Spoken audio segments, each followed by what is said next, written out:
নাসিরউদ্দিন পাটোয়ারিকে চাঁদপুরে আমরা অবাঞ্ছিত ঘোষণা করলাম। আসিফ বানারি একটা বেয়াদব নতুন যে একটা দল হয়েছে দেখছেন না, নাম কি এনসিপি, এরা এনসিপি, এরা একটা বেয়াদবের দল, একটা বেয়াদবের দল। নাসির বানারি একটা বেয়াদব। ইনশাল্লাহ চাঁদপুর আইলে এইবার ইনশাল্লাহ একটা আমরা তাকে জিজ্ঞাসা করবো। নাসিরউদ্দিন পাটোয়ারিকে চাঁদপুরে আমরা অবাঞ্ছিত ঘোষণা করলাম।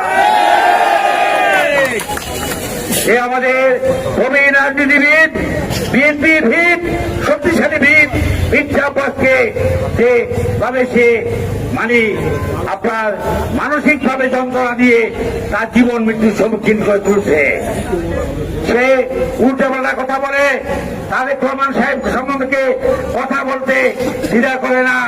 সে আমরা সমস্ত রাজনৈতিক দলের কাছে আমরা আহ্বান জানাবো, গঠনমূলক বিরোধী চাই, আমরা গঠনমূলক সমালোচনা চাই।